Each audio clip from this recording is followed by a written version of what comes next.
Hello, and a warm welcome to our show, Love Athletics.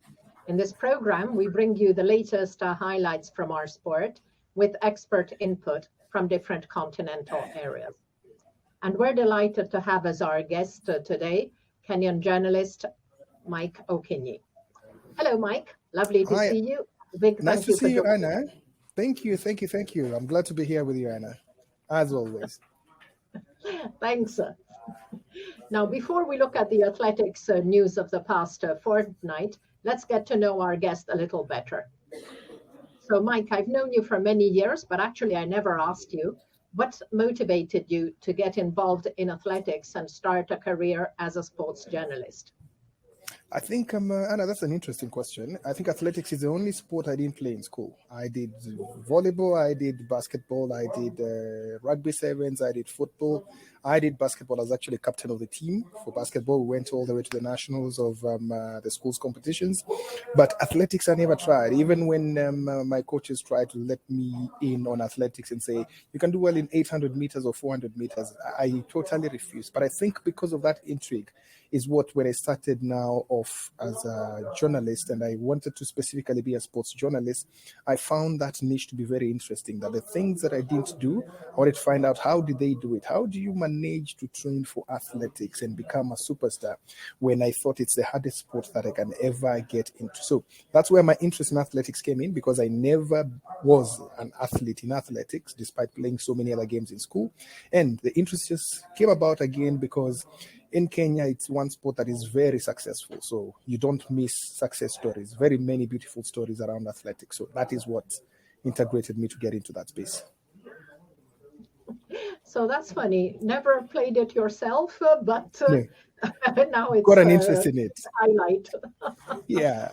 I mean, nobody really understands it. But I always say the funniest bit is that now, after covering it for so many years, over 2 decades now, I now have that interest in running because part of my exercise is running. I did my third half marathon in the Nairobi marathon, never mind the time, but I finished.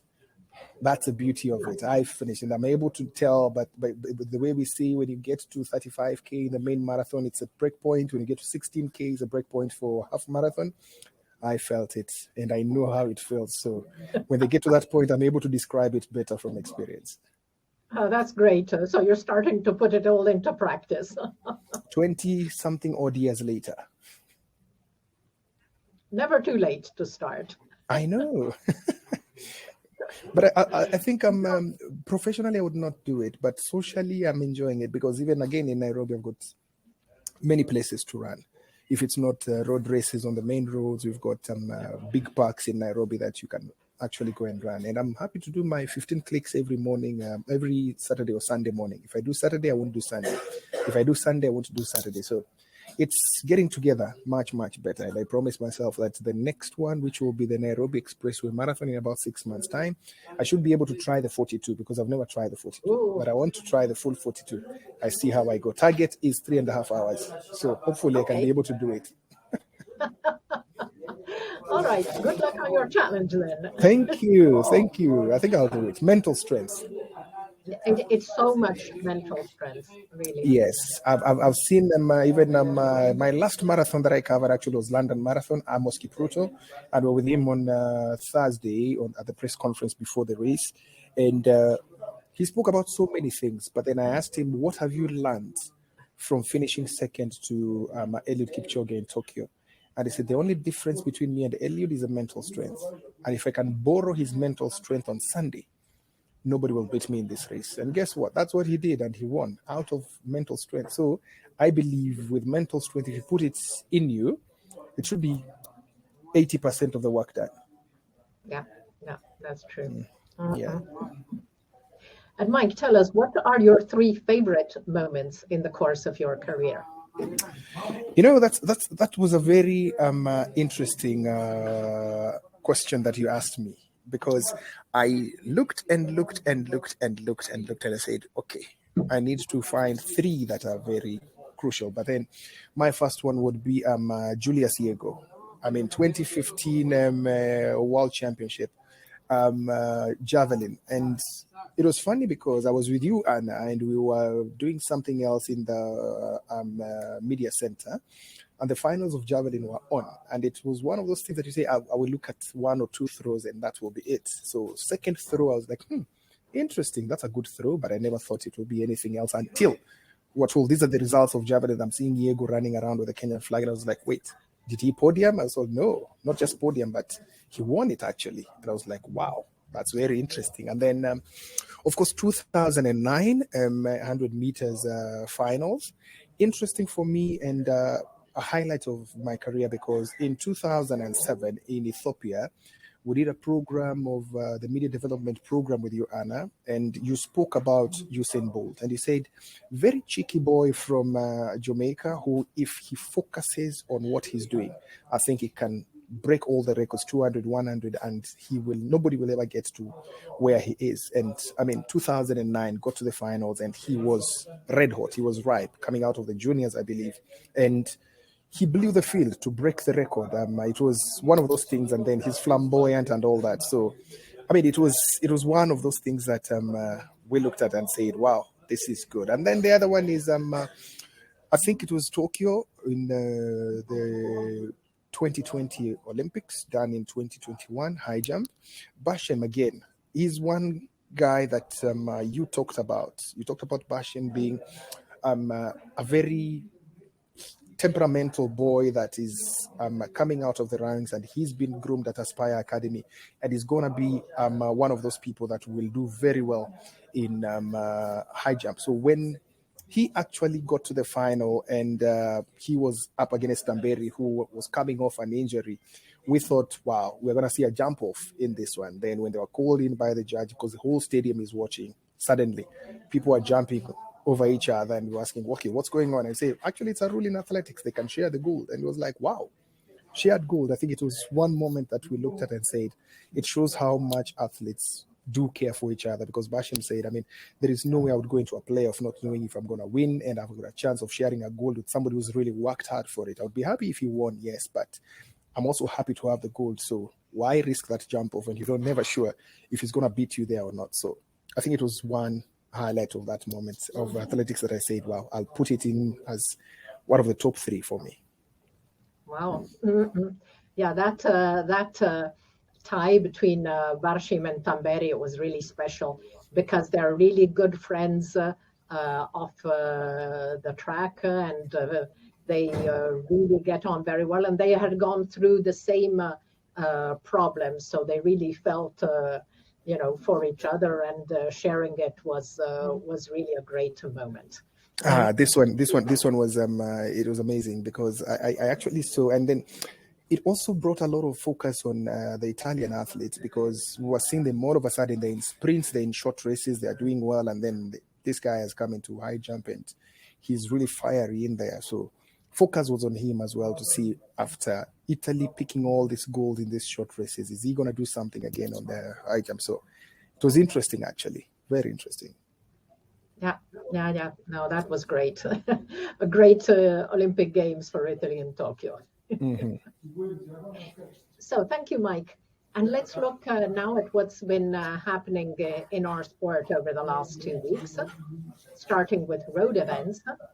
And the last of the World Marathon Majors was held in New York City on 6 November. In the men's race, Kenya's Evans Chebet, who had already won Boston in April, crossed the line first in 2 hours 08:41, ahead of Ethiopia's Shura Kitata, 2:08:54, and the Netherlands Olympic silver medalist Abdi Nageye, 2:10:31. Yes. There was drama as Brazil's Daniel do Nascimento, who had built up a huge lead in the first part of the race, running under world record pace in the first 10K, started to fade in the second half before collapsing around kilometer 33, paying for the fast pace and the day's hot and humid conditions. The Brazilian was taken to hospital, suffering from low glycemia and dehydration, but was released after 90 minutes. And for Evans Chebet, it was the 5th victory in his last 6 marathons. In September 2019, he won in Buenos Aires. In March 2020, Lake Biwa. In December of the same year, he was first in Valencia. Last year, he was 4th in London in his only marathon. And this year, as we saw, he won Boston and New York. And he's part of a very successful training group in Capsabit under coach Claudio Berardelli, which includes Amos Kipruto, winner in London this year, and Benson Kipruto, who was the winner in Chicago this year and Boston last year. So, Mike, what can you tell us about Evans Chebet and his training group? It's exactly what we've talked about before, because they all draw their inspiration from knowing that we are training in almost the same area, the same tracks with Eliud Kipchoge, and at times they get to train together when they're doing the fat legs and all that. So most of the long runs they are together, and it's always, we call Eliud the philosopher, because after this race season there's cooling down and all that, he will always sit down with these guys and talk to them and tell them this is how we do it. Actually, he's become a very good advocate of run clean, because he's telling guys, be careful out there. You don't know what people are ingesting, and people will tempt you with so many things. Please just put it in your head that I can do it and I will do it. And for Chebet, we looked at De Nascimento's pace, and I remember calling Kipruto and asking Kipruto, this one is gone. You had told me that Evans is going to win this one, and you're going to, after you won in London, he promised that he's going to win this one in the US. So Kipruto told me this is crazy pace that De Nascimento is moving. And from my observation, even on the water points, I don't think he's taking anything special. It's just normal water that he's taking, and at times he's missed that water. So this one is going to cost him. But let's give it until, he actually said, let's give it until 35, because even if he's in the lead at 35, Chebet will have closed the gap so close. So it's the mental strength that will work in the last 6 kilometers. And with Chebet, he's a good finisher. He's got a lot of mental strength, and even when they do their fat legs, they call him engine kubwa. In Swahili, it means big engine.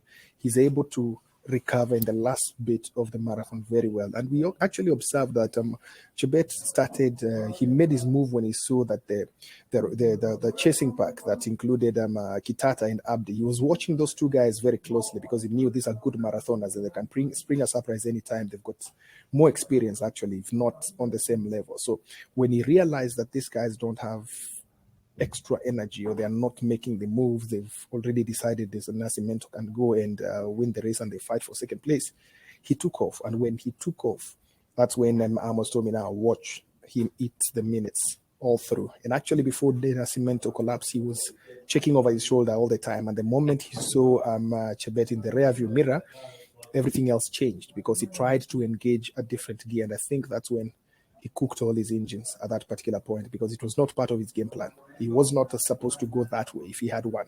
So changed his game plan, and Evans knew, Chebet knew this is what's going to happen. And actually, after the race, he said he was never worried that the Nascimento was almost 2 minutes ahead. He knew by calculating himself and the way he's moving, he will finally see him in the horizon. And he said, the moment I see him in the horizon, I know what will happen, because I'll eat into his time and I will just use my experience and my mental strength. Those ones of he says he was running and counting his steps and saying, I can do it. This one, I'm making it, and I can win this race. So that mental strength is what has been instilled in these guys. And I can say Chebet is one of those guys that has really embraced it. And he says, the last bit of the marathon is difficult, yes, but I can be able to use my mental strength the same way that we've seen Eliud use it and do something great. And that's what he did, Anna. Wow. Thanks, Mike. That was really interesting. And also, engine kubwa used to be Mosop. So now it's Evans Chebet. Now Mosop was engine kubwa number 1. Then it came to Eliud Kipchoge, engine kubwa. Now this is the third engine kubwa that is there. Anybody who's got enough gas in the final bit of any race, they call him engine kubwa. And that's, we've seen them actually do it in terms of picking themselves up from a position that you think they would not be able to make it, and they come and win the race, and you're like, wow, this is engine kubwa kabisa. Thank you. Now, among the women, surprise winner was Kenya's Sharon Lokedi, who clocked 2 hours 23:23, on her debut at the distance to defeat Israel's Lorna Chemtai Salpeter 2:23:30 and Ethiopia's world champion Gotito Gebreselassie in 2:23:39. Helen Yes. Obiri's highly anticipated marathon debut fell somewhat flat as she placed sixth in 2:25:49. Now, Mike, tell us honestly, did you ever expect Sharon Lokedi to win in New York? No, not at all. In fact, our eyes were on Salpeter because speaking to her after her past two races, she looks like she's finally come of age. She's now merged experience with talent, which is very important in the last bit of the race. She's become tactically more astute. She knows what to do and when to do it. So we looked at that list and said, wow, Salpeter is one to beat. We didn't think that Obiri would make even top six. Personally, I didn't think that she would make top six because I said this is her debut and she still needs a lot to learn. She still needs to do a few more marathons before she can get to where she was. But I mean, for Chemtai Salpeter, it was almost there, but not quite. Lokedi proved that she can actually go in with the big girls and do something great. And I think for her being an underdog in that race, that we never gave her a chance. Actually, we looked at where she's been training before. We are not seeing her in Kaptagat or Iten or anywhere else. And we say she's training actually abroad in the US. We say, okay, fine. We know what happens in the US. You need to come here and build up your endurance. But she never did that. So that element of surprise that she was in there, nobody believed that she can do it, is what actually worked for her. And by the time we are looking at her and saying, Kenya, we have got too many athletes, and at times a surprise package comes up. You have to scrummage and call a few guys and say, which one is this? Do you know about ABCD?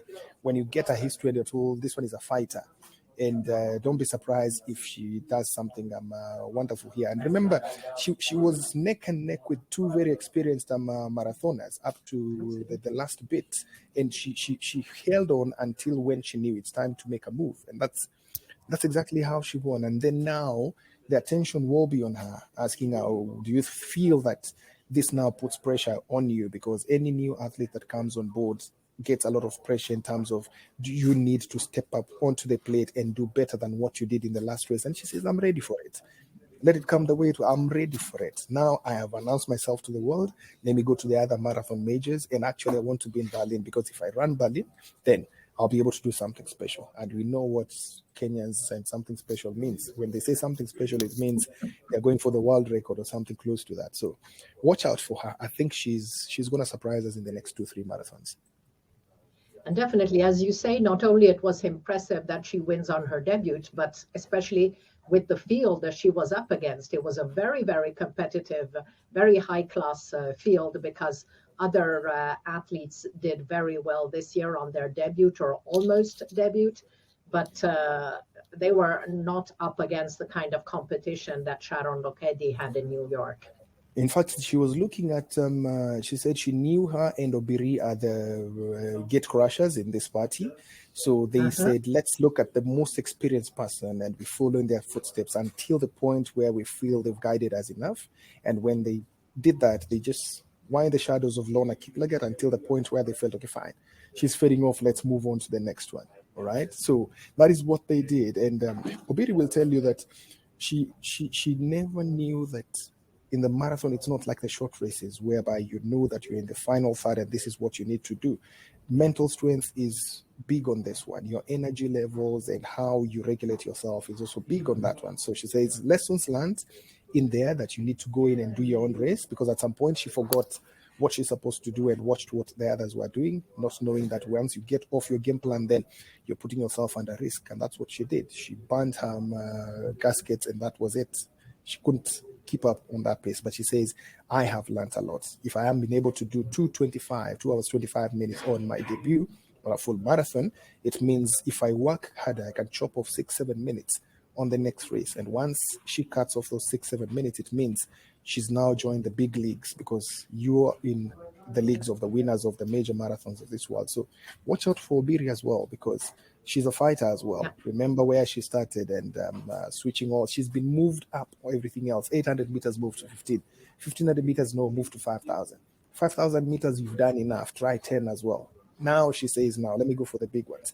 The half marathons, I think she will, if she runs 2-3 more, she'll be unbeatable in that range.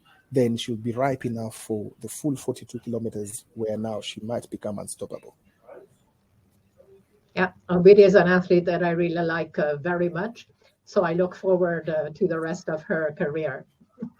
And one other athlete I'm totally impressed with is Edna Kiplagat, who just 1 week shy of her 43rd birthday placed a very honorable fourth in 2:24:16, the same spot she had occupied in Boston last April, after placing second in Boston in both 2019 and 2021.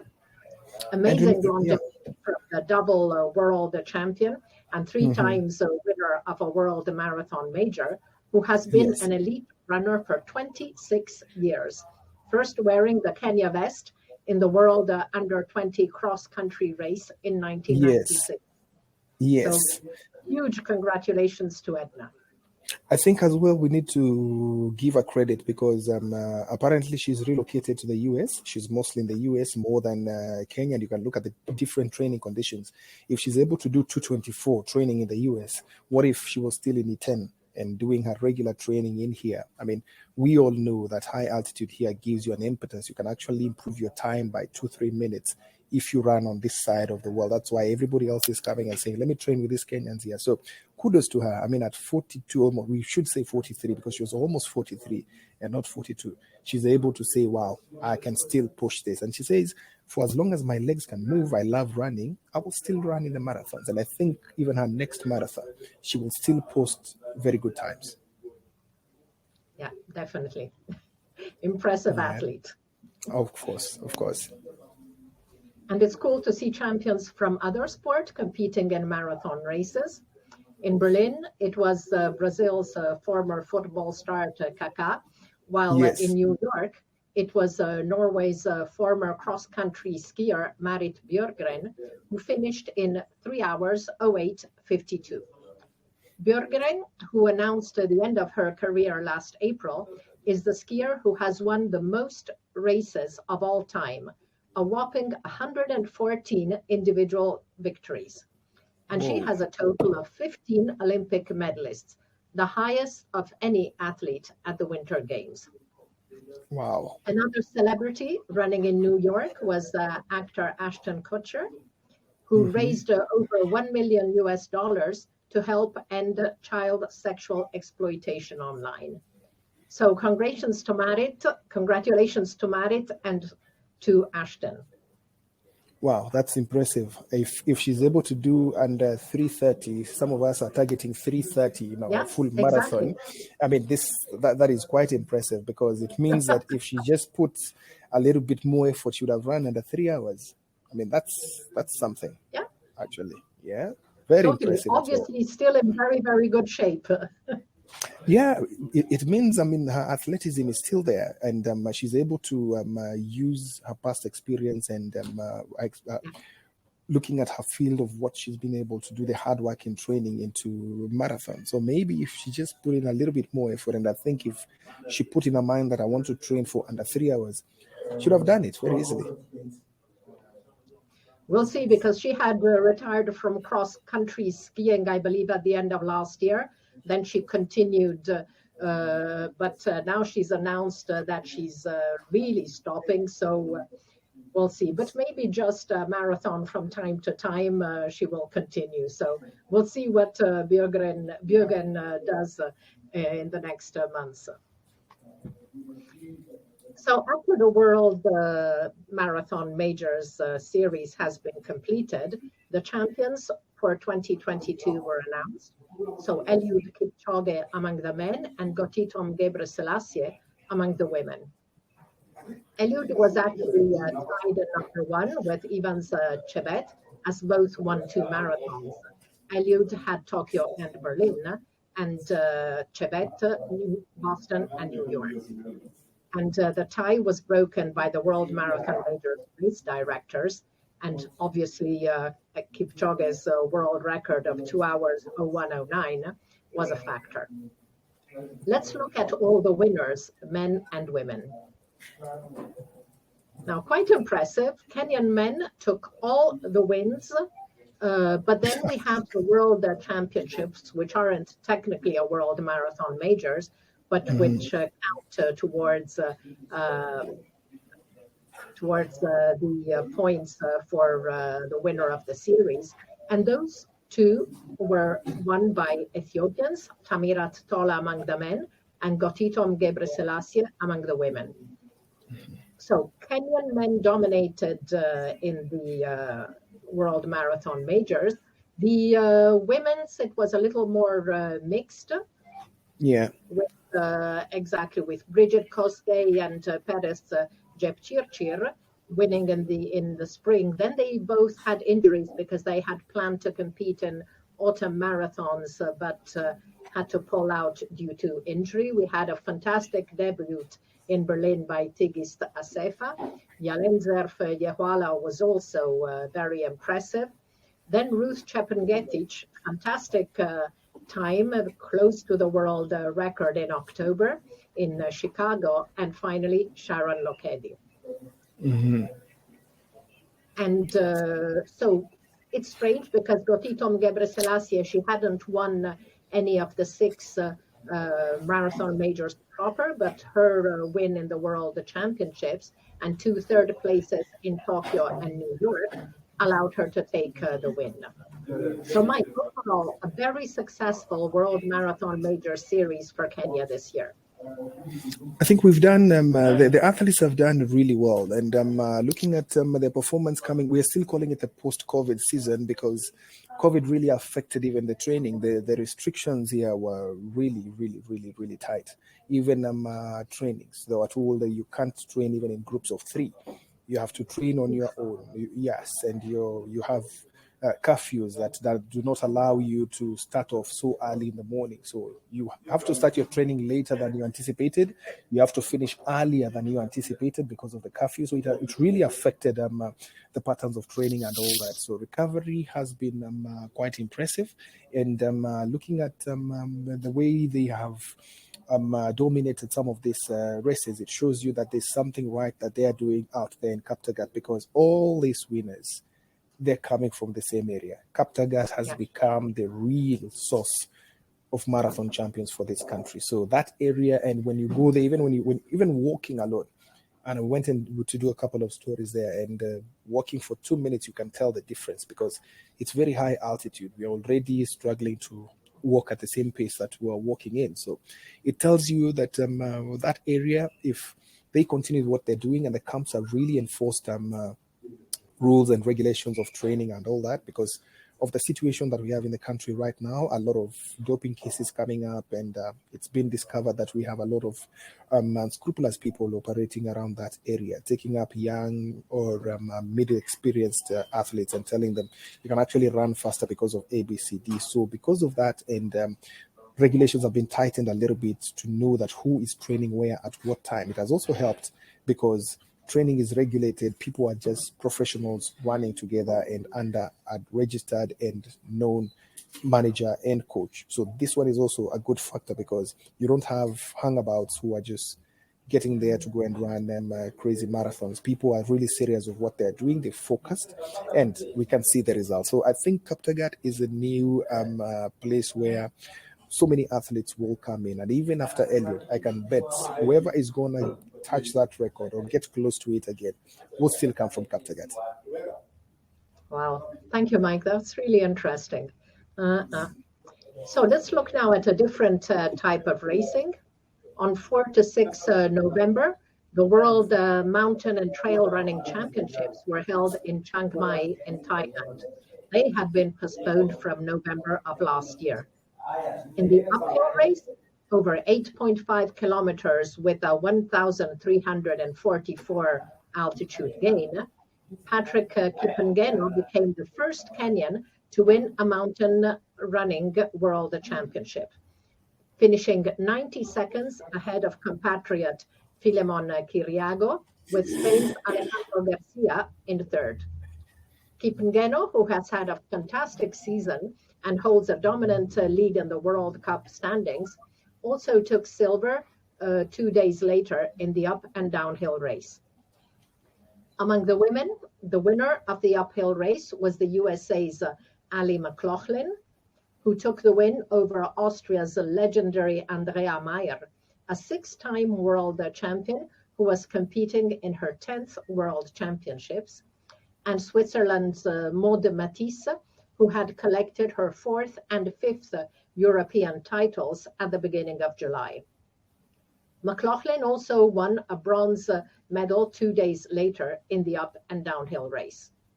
But that event, held over 11.2 kilometers with a 475 meters ascent, was dominated by Uganda, who won gold in the men's race with Samuel Kibet, gold and silver in the women, and achieved a podium sweep with the junior men.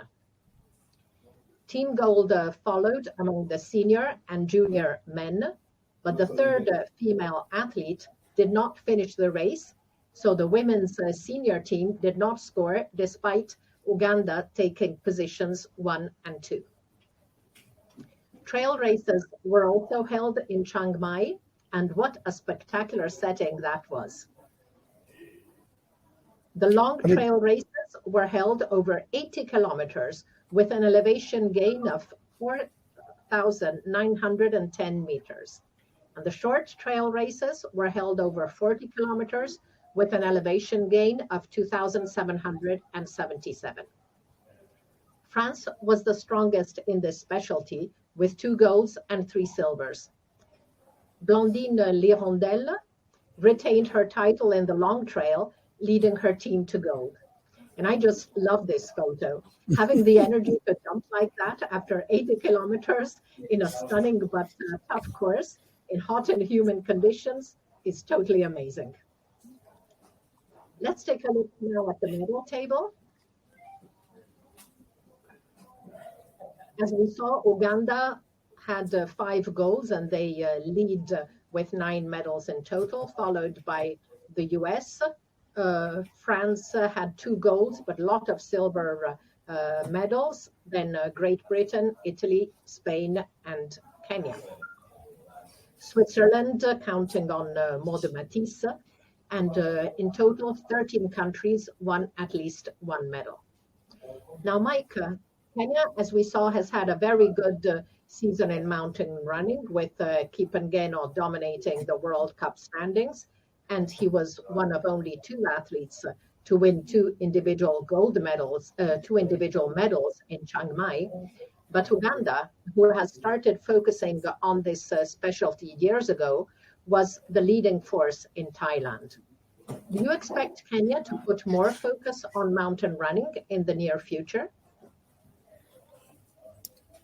And I think it's a very interesting question, because the mountain running itself is something that the focus has never been there, especially for Athletics Kenya. It's only that this time around they decided, let's look at those guys who want to go and give them some little support, and we see what they're going to do out there. But after those results, I can tell you the conversation is there, because you know the rivalry that we have with Uganda. Anything that they try and win in athletics, you go back to the drawing board and say, how do we reclaim it back? So the interest is there. The commission has been put to task and told them, let's see what you can come up with in mountain running.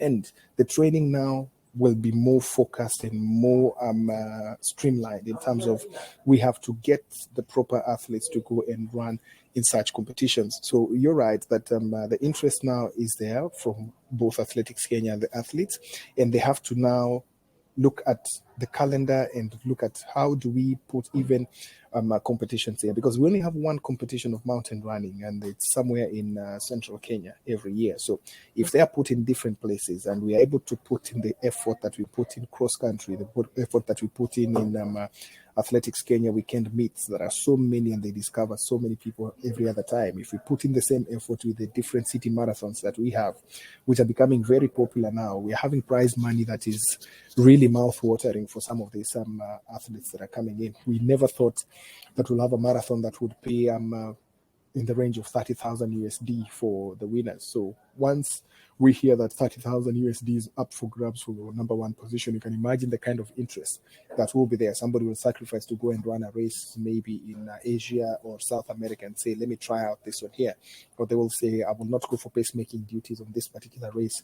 Let me focus on this race because I know I can get something out of it. So if the same effort is put now in terms of the mountain running, and we have different competitions and not just one every year, then something will change, because we can't have one competition and you expect miracles. I mean, this one was, even the mountain running, nobody expected that Kenya is going to do very well. We knew Uganda are very strong on this one because they've put in effort. They do different marathons, and Uganda is a hilly country, so places to train and hold the competitions is not a challenge for them. So if the same effort is put back here, then expect that by the next World Championship in mountain running, there will be different names from Kenya that will be giving Uganda a real challenge.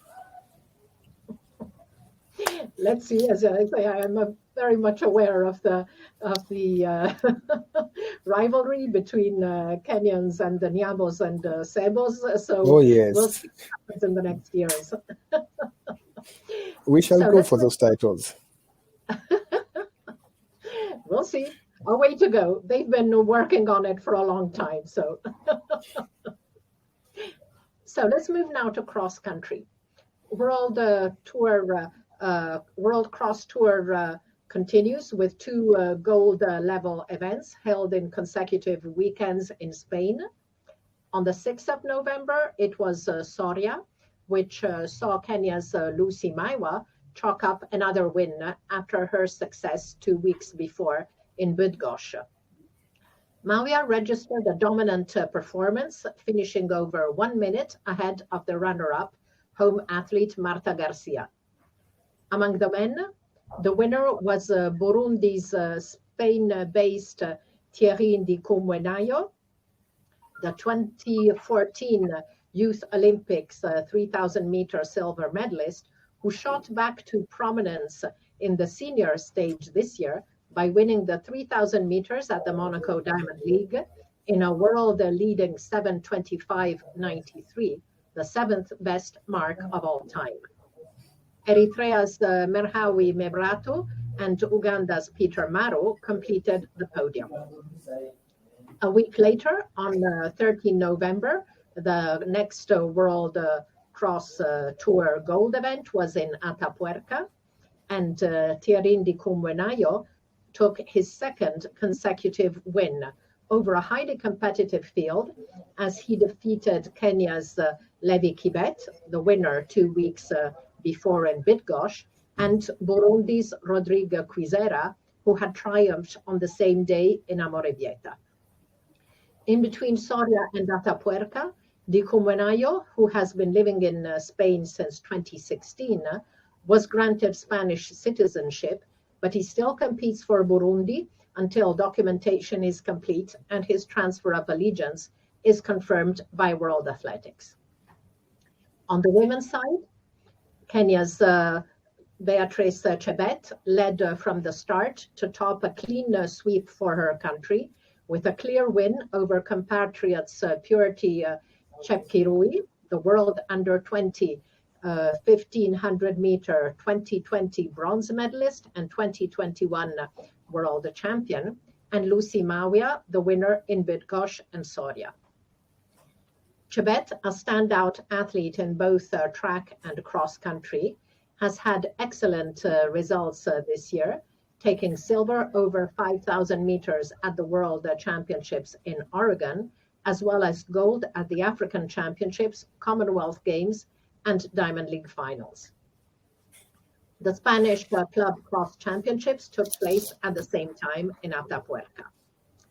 Now, Mike, of course, it's very early in the cross season, but performances by Lucy Maiwa, Beatrice Chebet, Levi Kibet, they bode well for on the road to the World Championships in Australia in February next year.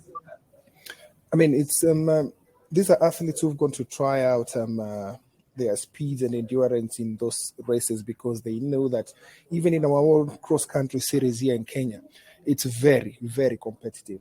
so many people have, and we know the trend that there is. You do well in the cross country season, then it gives you the momentum and the impetus to do well on track when the season continues. So many athletes are getting into the cross country season, and again, because there's World Cross Country Championship next season, everybody's eyeing a ticket, and the Kenyan trials are as good as the finals of the cross country itself, the World Cross Country. So before you get to the Kenyan finals, you need to be very well prepared, because even in the other cross country meets that different teams will be picking their athletes for the finals, the National Cross Country Championship, it's going to be very difficult for guys to get into the teams. So people are building up their momentum and their speed. And when you see the likes of Beatrice Chebet competing in these races, it's because she knows that getting into the Kenya team is not going to be easy, leave alone winning at the World. So it's the momentum that is being built up, and it's great to see that athletes have decided to diversify, go out and try those other cross-country series,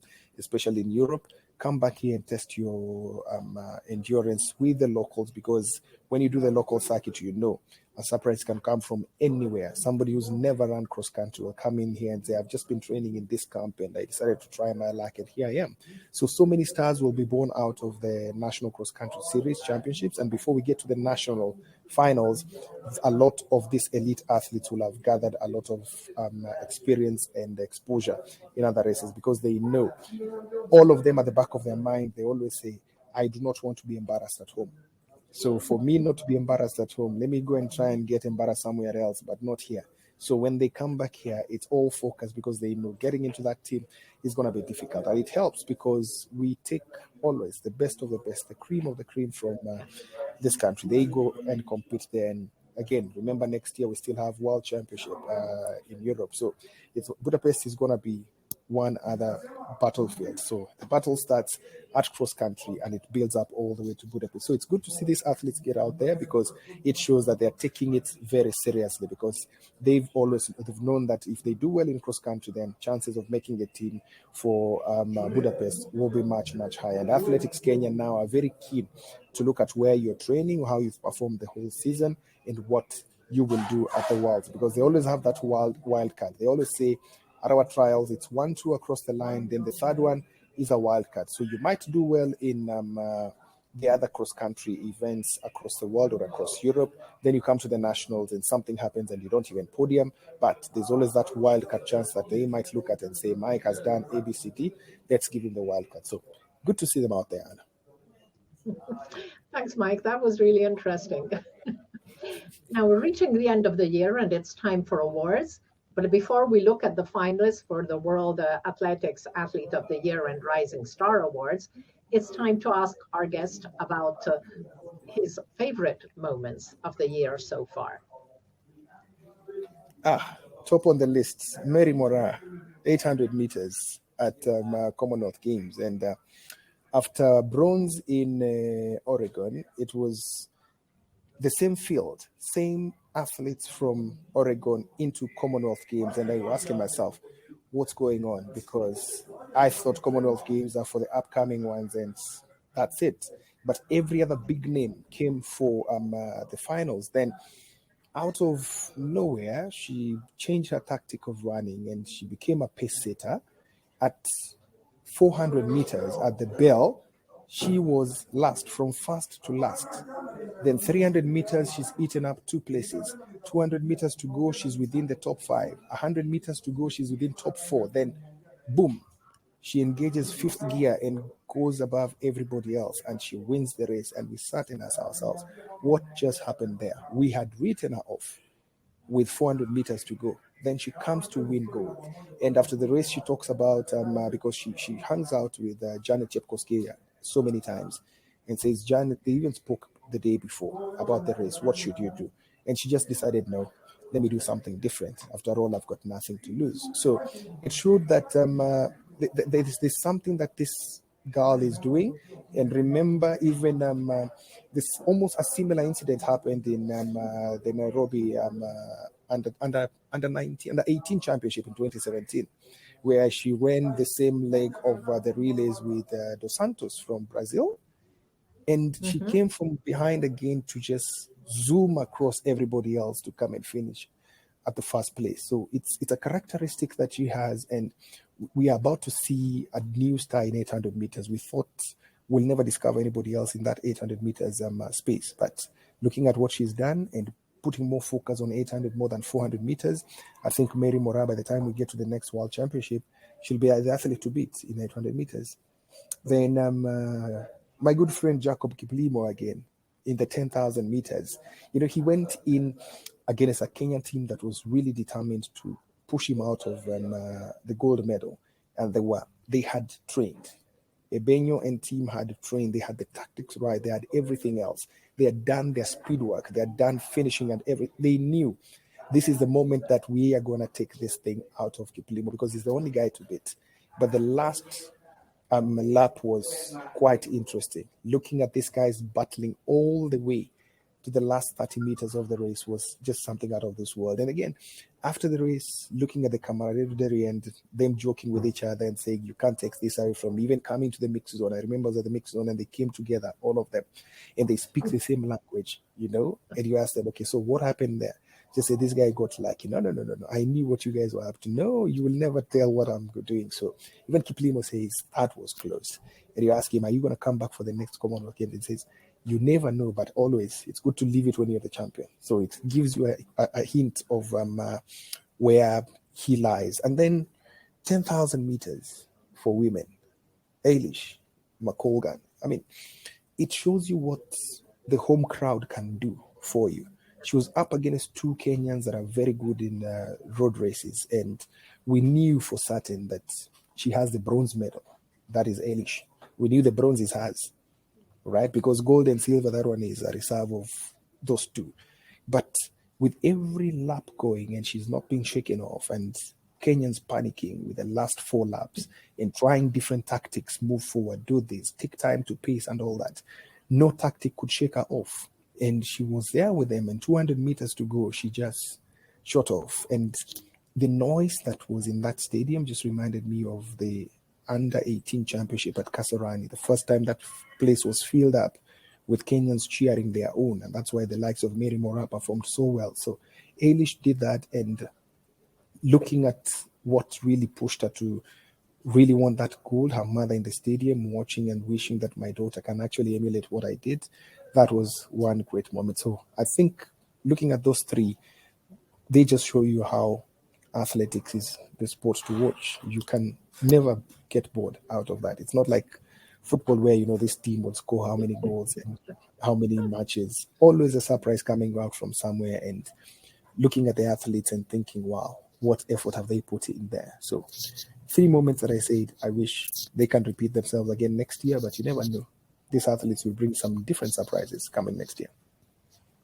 So I think that's a really interesting mix. Of course, next year in the women's 800, we'll have Athing Mo, who was not in Birmingham because she's from the US, and she's a really, really tough athlete. But I think it's really interesting that you selected among your top 3 an athlete from Uganda, Kiplimo, and one from Scotland, from Great Britain, who actually beat Kenyan athletes. Yes, I mean, it shows you how diverse athletics can be, and you enjoy the moment. At times you put your patriotism, you'll put it on the side to enjoy the sport. Every other time that Jacob Kiplimo would win or any Ugandan would win, we'd always say, these ones are ours because we've exported them to Uganda. We share a border and they come from Kapchorwa, which is not so very far from Mount Elgon. So that one, we say we enjoy those moments. The rivalry that is there. And remember, even with Ethiopians, we always have that banter.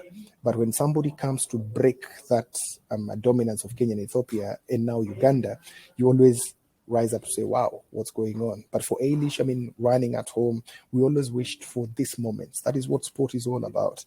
That even when you have people who dominate certain sports, there's always a chance that an underdog might come and get something out of it. And for Scotland, I mean, for Great Britain and everybody else, this was one moment that they lived to speak about. The commentators were up on their feet. Nobody was seated commentating that race.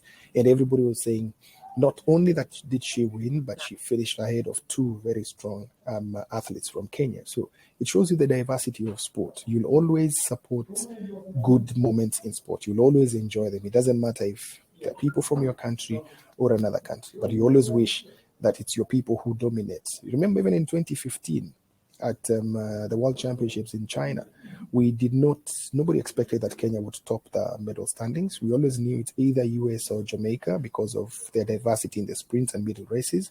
And then we had, remember we tied with US, and they were running the last race, the relays. And we knew it's between US and Jamaica. And all of us rallied behind Jamaica because we didn't want US to win an extra gold medal because they'll top the table. I mean, that's the diversity of sport. We get to enjoy such moments. Thank you, Mike. So let's look now at the World Athletics Athletes of the Year finalists. So this week, the 5 finalists were announced, narrowing the field from 10, and here they are. So among the women, Toby Amusan, Shelly-Ann Fraser-Price, Kimberly Garcia, Sydney McLaughlin, Yulimar Rojas. Among the men, Mondo Duplantis, Sufyan El Bakali, Jakob Ingebrigtsen, Eliud Kipchoge, and Noah Lyles. Now, Mike, what do you think of these short lists? Very tough to pick out from, especially on the women's side. It's really, really tough. I mean, Amusan on the sprints, on the hurdles, she's been really good. Shelly-Ann Fraser-Price has shown us that old can always be gold. And for me, my favorite here is Yulimar Rojas. I would love her to get this award because she reminds me of athletes who've really dominated, and they've put it in their head that nothing is impossible. I'm here, I can do it, and I will do it. So if she's able to win this one, I mean, it will be something that will be out of this world. On the men's side, I mean, my favorite is Kipchoge again. I mean, lowering that world record and going strong with every race is really something interesting. But Sufyan El Bakali, breaking that dominance of Kenyans in 3,000 meter steeplechase and showing them that catch me if you can. You can't have this on me. Mondo Duplantis, dominating and breaking the record every other time and putting in good energy. It's really tough on both sides, but for me, I would pick Yulimar on the women's side and Kipchoge on the men's side. But anyone who wins, I think it will be a good pick. Yeah, no, definitely agree that it's a very, very tough to have to choose. But however, while I personally agree on the women's finalists, I think there's no doubt these 5 ladies were the best. I believe Alison Dos Santos should have been included in the finalists. And let's look at some stats. Yes. So he was unbeaten in 12 races. The best result score of the result score for his best mark is in this year is 1,322 points for 46-26 at the World 29 at the World Championships, and only Noah Lyles with 1,321 and Mondo Duplantis with 1,325 have done better. Sorry, 1,331 for Noah. I think, I mean, if we are to include it. So he has 6 scores in total, which are better than El Bakali. He has his best mark is number 3 of all time, behind Warholm and Benjamin and Rai Benjamin. He improved this year, while Ingebrigtsen and Bakali did not. So El Bakali, very good. He was unbeaten, but 6 races against the 12 for Dos Santos. Yes. The result score for his best mark is 1,266 points from Rabat Diamond League. His best mark of the year is only 23rd in the all-time lists, counting all marks by all athletes. And Ingebrigtsen, he was defeated over the 1,500, both at the World Indoors and at the World Outdoors. He did win 5,000 meters at the World Championships and a double in the Europeans, but his best mark is only 19th on the world list. And his result score is, his first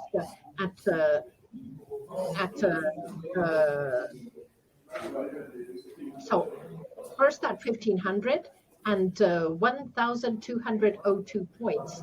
He's only 19th in the 5,000. His best mark this year is only 49th in the all-time list. So I'm really, I must say, shocked that Alisson dos Santos is not in the top 5, because he had an absolutely amazing season in terms of consistency, in terms of performance. I don't understand. And in fact, for me, Ingebrigtsen making that list was also a shock for me, because I thought, I mean, if he had performed well in both 5,000 and 1,500 meters, you would say he deserves to be in the list. Because when we are talking about the athlete of the year, it must be outstanding. It must be something that everybody will sit back and say, wow, this is true.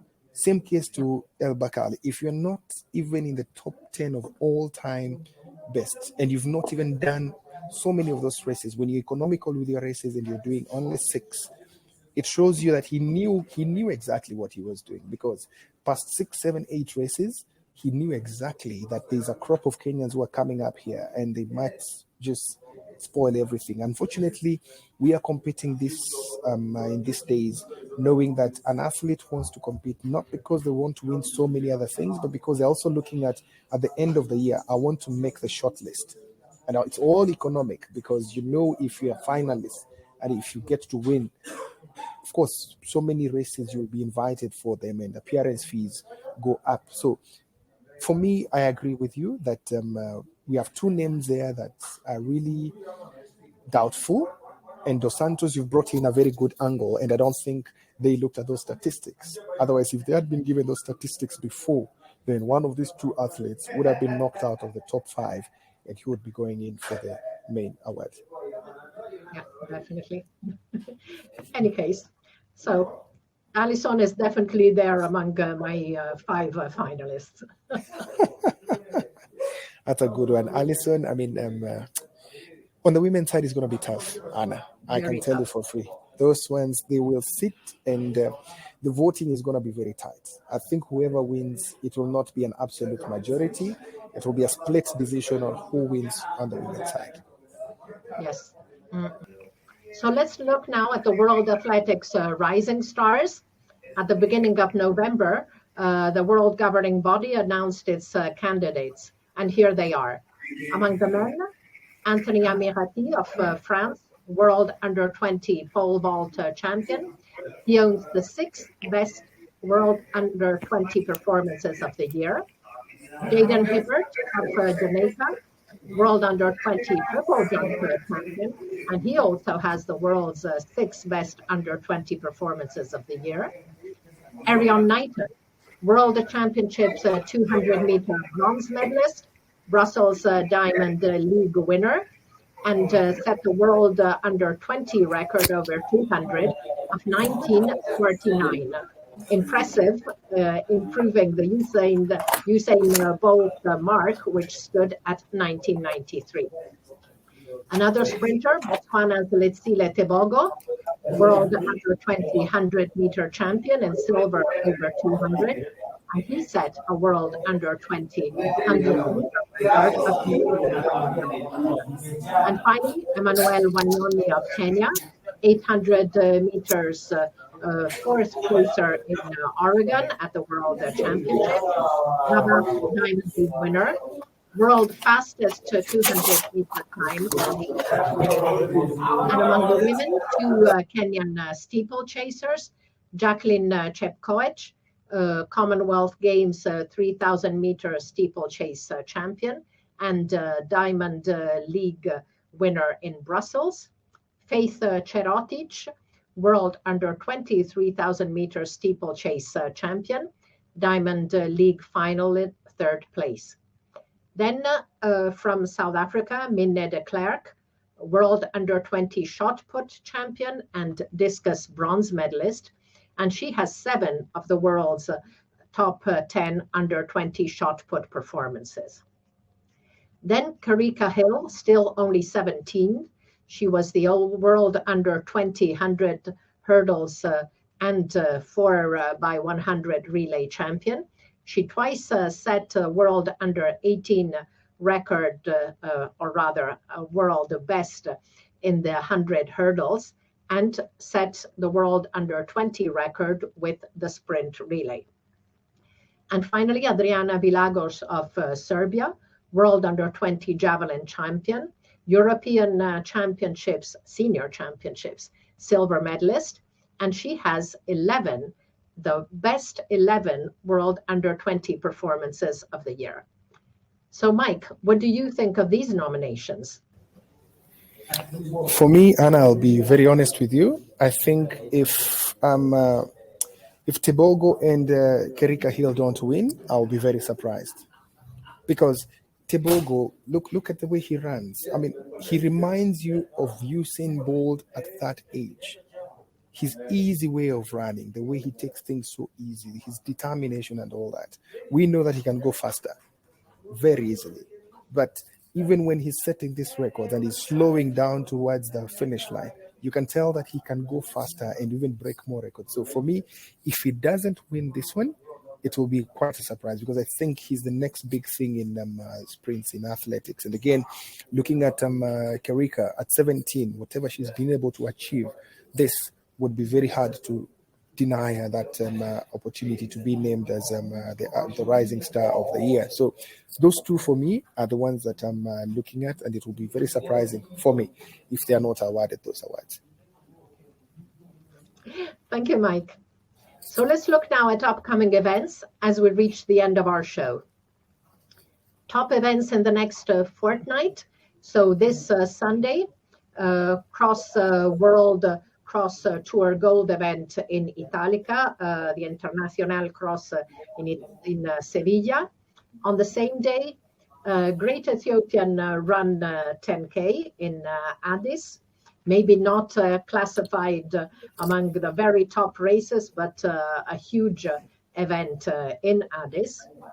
The following week, another cross tour gold event in Alcobendas, Spain, as well as Shanghai Marathon, Xiamen Marathon, and on the 4th of December, Valencia Marathon and Fukuoka Marathon.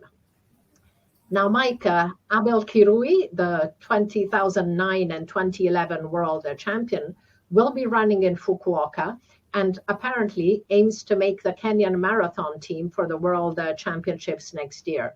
What do you think of this challenge? Wow, quite interesting. I think Fukuoka he can do well because he's a great marathoner. We've seen what he can do. Very cheeky guy as well. And when he says he wants to make the marathon team, I do not doubt him, because I know how determined he can be. But Fukuoka would be the real test. If he can be able to win, not just podium, if he'll be able to win, then he will put his stake in that team. Failure to win will spell doom, because the Kenyan team is very competitive. Nobody has made the Kenyan team by being second or third in any marathon. It's always winners. And with all these performances that we have seen, I mean, it will be very, very, very difficult for him to make the team if he doesn't win Fukuoka. So Fukuoka would be the turning point for him. He has to win there, and his determination is clear. So if he's able to win there, then I think he'll be able to put a stake, not guarantee himself into the Kenya team, but put a stake to go into the Kenya team. But it's not an easy race. Fukuoka has always been, remember, we have a lot of Kenyans who are training in camps in Japan, and they take advantage of the Nagoyas and Fukuoka and Tokyo marathons to announce themselves on the stage. So he will not be alone. He will find a group of other Kenyans and Ethiopians who've trained there, who've been in camps in Japan, and they're able to now test themselves with this type of marathon. And Fukuoka is not a small marathon in Japan as well. It will attract all the big names around Japan as well. So this one will be interesting. Abel has to really work extra hard to win this one if he wants to be in the Kenya team. But if he is determined to just finish or podium, then it will spell doom for him as far as the national team going to the World Championship is concerned. He has to win. There are no two ways about it. So pressure on him, actually. Thank you, Mike. And I'll be rooting for Abel Kirui because he's an athlete I really like. He's lots of fun. I remember when we did the day in the life with him, and a lot of the journalists were older, so we were chatting with him. And then he looks at the guy from letsrun.com and he says, you're my age, so stay on. And they chatted on, the two of them, and it was fantastic. And in fact, even on the first marathon that he did, the first major marathon that he did was the World Championship in 2009 Berlin. Right, and exactly. He was in the same team with Janet Chepkoski. And I remember that's the time that we had started off a vernacular station at my company, that's Chamge FM, and we needed to get sound bites of in vernacular. So I told Janet, I will ask the questions in English and Swahili, repeat the same in vernacular. And she could not be able to finish the interview because she was laughing all through. So I asked, what's so funny? And also, okay, fine, you send it to your guys back home, then get feedback from them. And the feedback was that guy is too hilarious. Can you interview him every day? Just put Janet on that tab. And that's how we got Michael Bowen onto the World Championship Series, because after that, in 2011, we decided that we have to take Bowen along because of the Chemgate factor. So, interesting character. I want to see what he gets from Fukuoka. Definitely. So we're now at the end of the show. It was great having Mike with us. Thank you, Anna. Always a pleasure. Always good to see you, that you're still in athletics. And let's hope that 2023 holds much better things. We're trying to organize one or two seminars for our upcoming athletics journalists, because we believe that there's a lot that they still need to learn. There's a lot of things that they can put in, and some of us who are seniors in the industry cannot impart all those expert views. So I think be on standby. We shall call upon you any day, and you can come and enjoy sun in Kenya. We know your winters can be very harsh. That would be great fun. So we'll see what happens, but yeah, I'd love to be back in Kenya. Okay. Thank you, Anna. Thank you, Mike. Thank you all for watching, and see you in 2 weeks on Love Athletics to look together at the highlights, comments, and analysis of what's been happening in our sport over the past fortnight. Thank you. Bye-bye. Bye.